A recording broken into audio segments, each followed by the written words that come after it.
One property of organic molecules, of chiral molecules in particular, is their ability to rotate plane polarized light.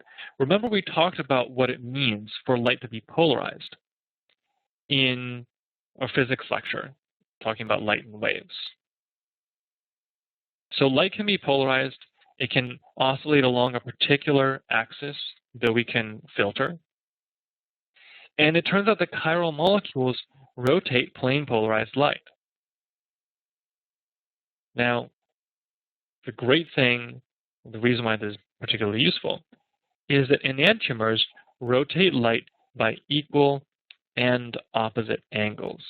So if the R isomer rotates light by, let's say, 5 degrees to the right, then the S isomer will rotate light by 5 degrees to the left.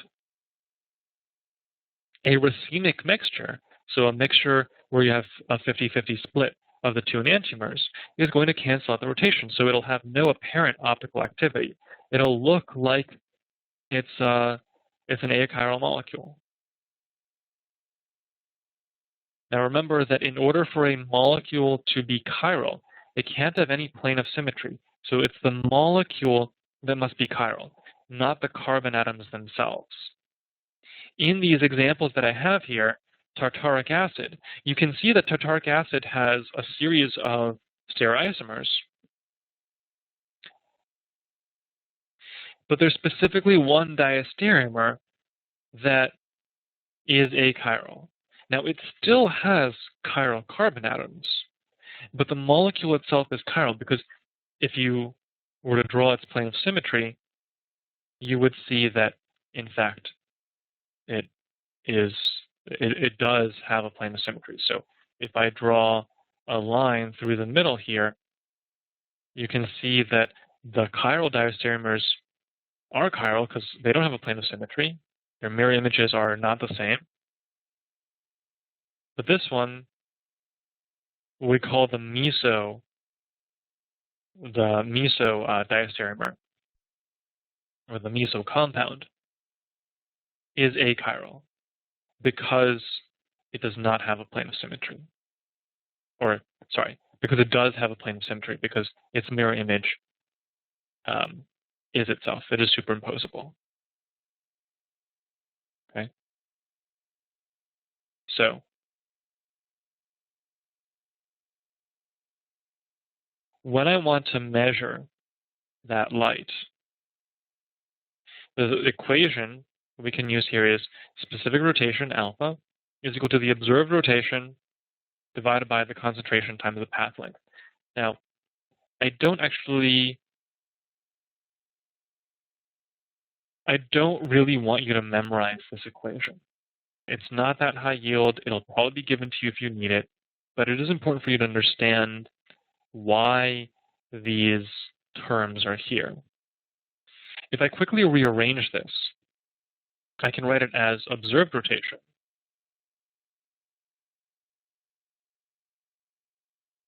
is equal to the concentration times the path length, I'll just call it PL, times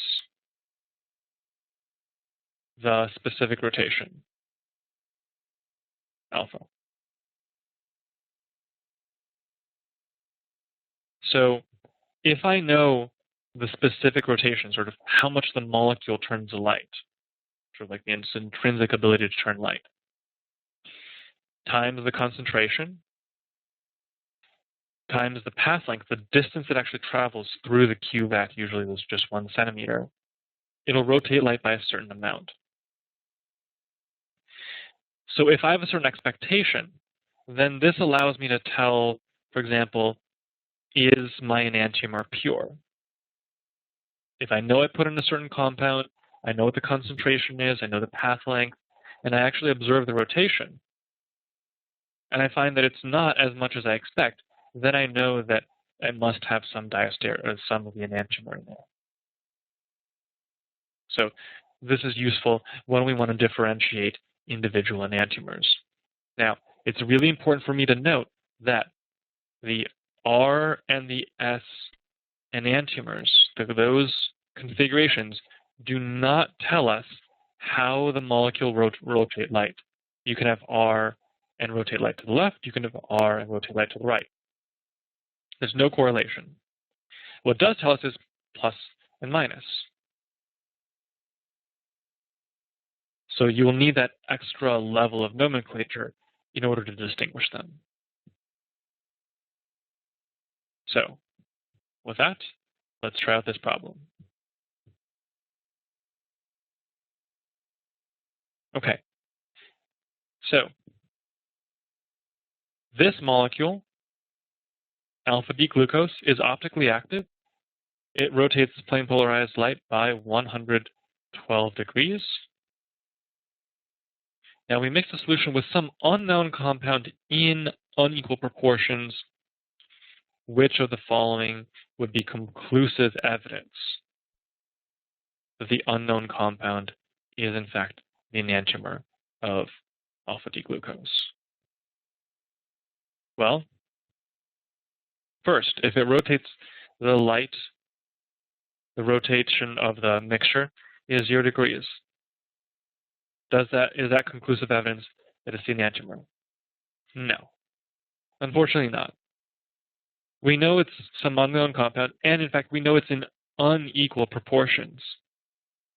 So if it were the enantiomer, it wouldn't rotate light by 0. It would rotate light by some specific amount. Now, even if the question had said that they were present in equal amounts, some unknown compound, we still wouldn't know that it's the enantiomer. The reason is because it could just be some other compound that has the equal and opposite rotation of light. There's only 360 degrees. There's many more than 360 possible chiral compounds in the universe. Inevitably, it is possible that there are two that will rotate light by equal amounts, okay, or at least indistinguishable amounts. And so from that perspective, we can't differentiate these. We wouldn't be able to use just that to conclude that they're the same. The rotation of the mixed solution will be minus 112 degrees. Again, even if this were somehow helpful, knowing that it rotates light by negative 112 degrees actually tells us that it's definitely not the enantiomer. It's definitely not the enantiomer because it can't rotate light by the exact opposite amount if some of alpha-D-glucose is there. It'll be somewhere in the middle, unless it's pure enantiomer, but we already know there's some there. It's a mixture of the two, so it can't be number 2. Number 3, the rotation of light is somewhere between 0 and 112. Again, we don't know because we don't know what the proportions are. We don't know what this other compound is. So the answer here is D. None of these is conclusive evidence. It turns out that this technique is not particularly helpful if you don't know that you have the same compound there. So pretty much this is a very specific tool that we can use to differentiate enantiomers, but not really too much else if we don't know what the compound is. Now we're going to start making this transition into observing reactions, how reactions occur in the reactivity of molecules. Okay.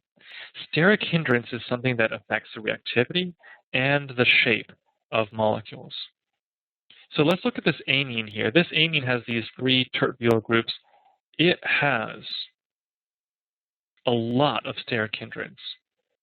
These groups are very bulky and sort of take up all the surface area around the nitrogen atom.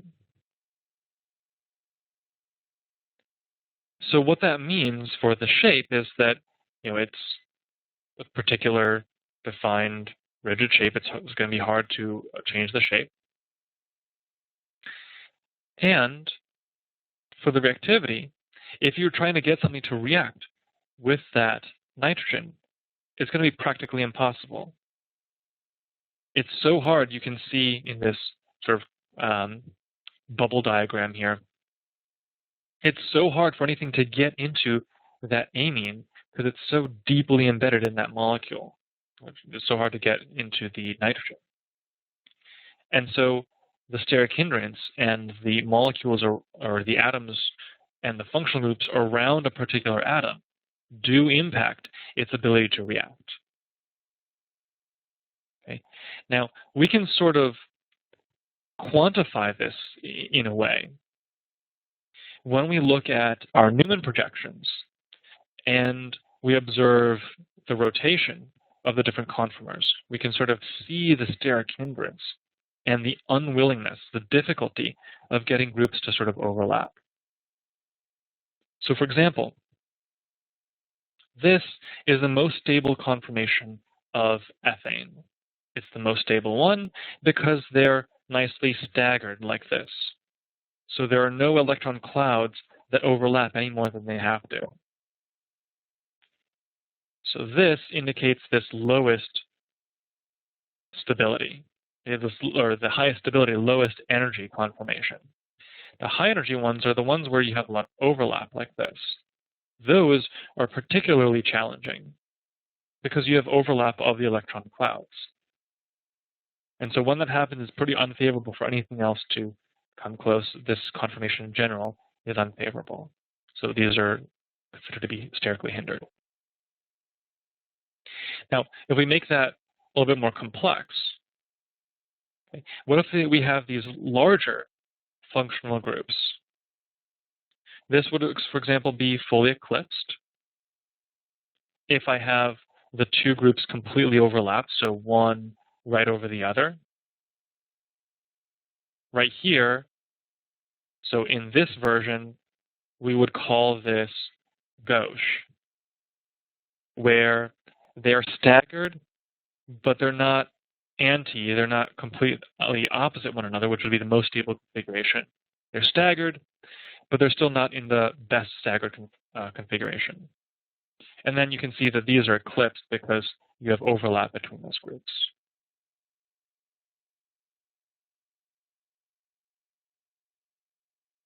So with that, let's try out this problem.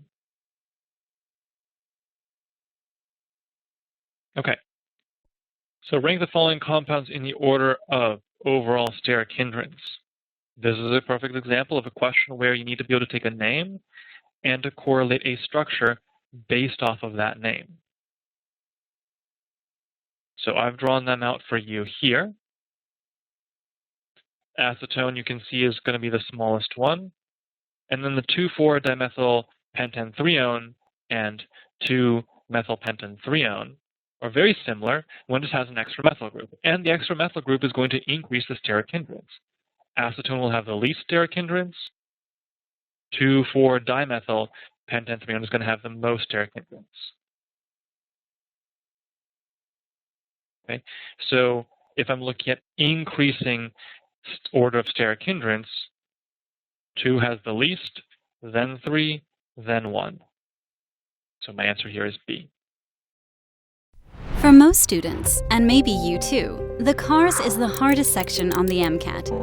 It may feel like it's one of the few remaining obstacles between you and the medical school of your dreams. But as you try to prepare for the CARS, you find there is a never-ending stream of conflicting tips, strategies, and plans, none of which seem to actually help or show any results. If you feel frustrated, overwhelmed, or lost when it comes to the CARS, if you're looking for a CARS expert who has helped thousands of students achieve their MCAT CARS goals, then you've found your solution. Testing Solutions MCAT CARS Bootcamp. Founded by Nick Zahner, a current medical student at Stanford with a master's degree in philosophy of religion from Harvard, Testing Solutions' approach to the CARS is revolutionary. Testing Solutions CARS Bootcamp provides day-by-day, step-by-step instruction that teaches you the techniques that produce ultra-high MCAT CARS scores. Instead of wasting your time with the needlessly complex filler that other companies try to sell you, Testing Solutions' approach to the CARS is based on the principle of minimum effective dosage. There's no wasted time, just the minimum amount of effort that is required to get you the results you want.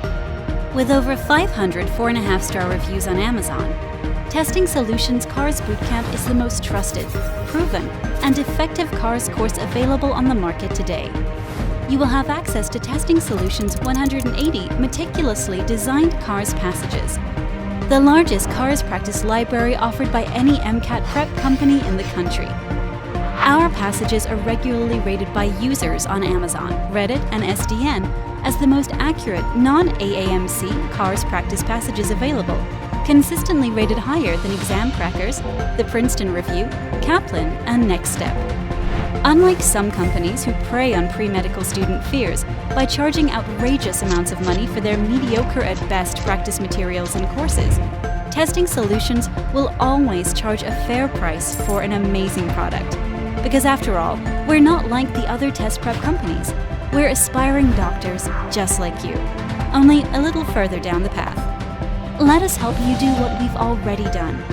If you're not happy with your CARS Bootcamp for any reason, we offer a 100% money-back guarantee, no questions asked. You've got nothing to lose and the CARS score of your dreams to gain. Don't be one of the people who write us each week saying they wish they had found our MCAT CARS Bootcamp sooner. You don't have to struggle with the CARS any longer. Sign up and get started today.